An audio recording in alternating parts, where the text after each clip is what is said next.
Argyle is studying the feasibility of underground mining. This study will be completed in 2005. If approval is obtained, underground mining will proceed after this time. If not, Argyle will stop mining in 2007. The diamonds will be mined underground by block caving. This video shows how the mining will be done. If Argyle's underground mine goes ahead, it will be a little different to the mining shown in this video, because the size, shape and some other details of our operation are not the same as the one shown here. The diamonds are in a large ore body that goes deep into the ground like a pipe. Mining begins by tunnelling into the ground close to the diamond pipe. The access tunnel for Argyle's underground mine will go down in a long, gentle slope rather than a tight spiral as shown here. The tunnel is wide enough for cars and trucks and goes down a couple of 100 metres below the ground. Other holes are dug to bring fresh air underground and to take all the hot, dusty air out of the mine. When the access tunnel is deep enough, it then moves across to the ore body and goes all the way around the ore. Several other tunnels are made so workers and vehicles can move around easily and safely. Eventually, a whole grid of tunnels is built so we can reach every part of the ore body on that level. When mining begins, the ore will be collected from these tunnels. The first part of the mining operation is to build the grid of tunnels. This job is done with drilling machines called jumbos.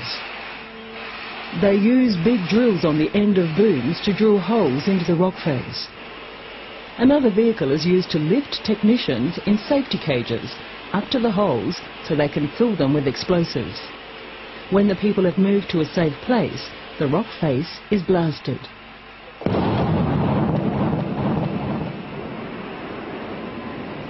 The broken rocks from the blasted area are taken away by loaders, tipped into underground trucks and taken out of the mine.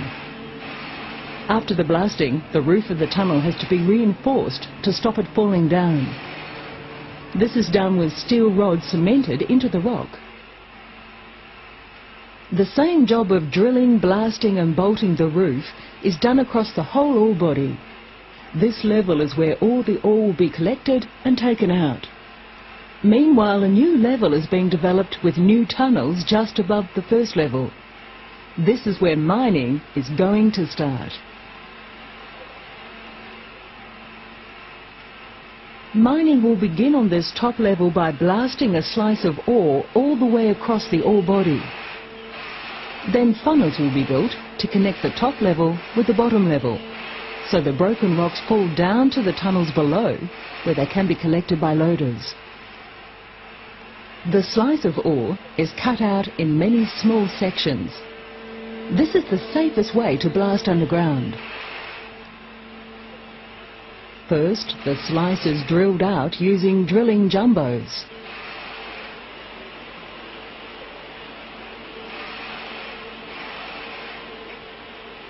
The holes are pumped full of explosives.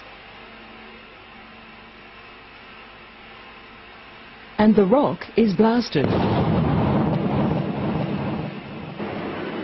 Some of the broken rock is taken away to create space for more blasting. Holes are drilled up into the rock and more pieces of the slices are blasted.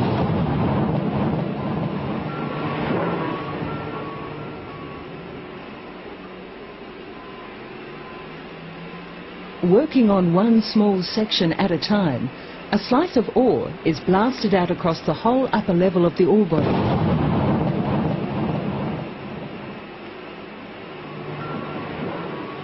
Here we can see the broken ore on the upper level. The tunnels, the dark holes which keep going deeper into the rock, are on the lower level. For this video we've cut away a lot of the solid rock so we can see the tunnels and what goes on in them. The next step is to connect both levels with funnels so the broken ore can fall into the collection point. This is done by boring a large hole up towards the top level to create room for blasting. Blast holes are drilled on both sides of the borehole to create a funnel shape in the rock. These holes are pumped full of explosives and the rock is blasted. The broken rock is blasted into the borehole and falls to the floor of the tunnel.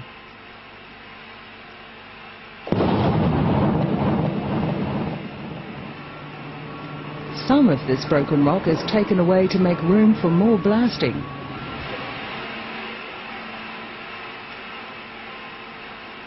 After blasting the same way many times, a funnel of broken rock is made.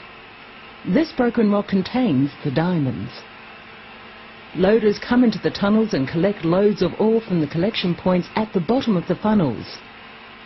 There will be many funnels created, with the loaders collecting ore from each of them at the same time.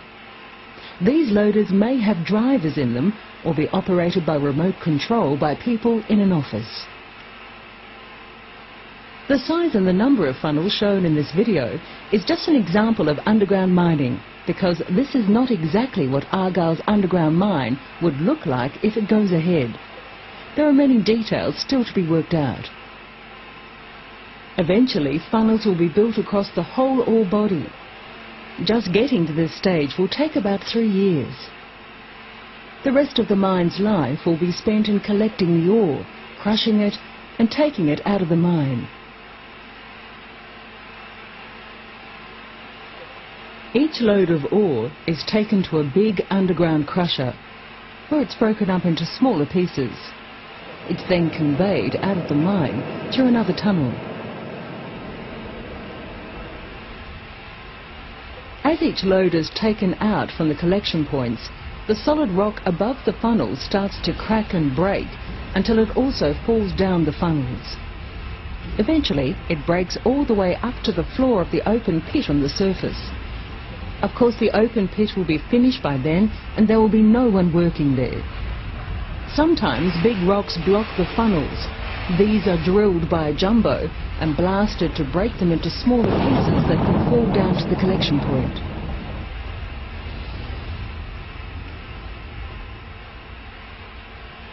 Once mining operations are in full swing, the same basic steps are repeated over and over again at every collection point across the ore body.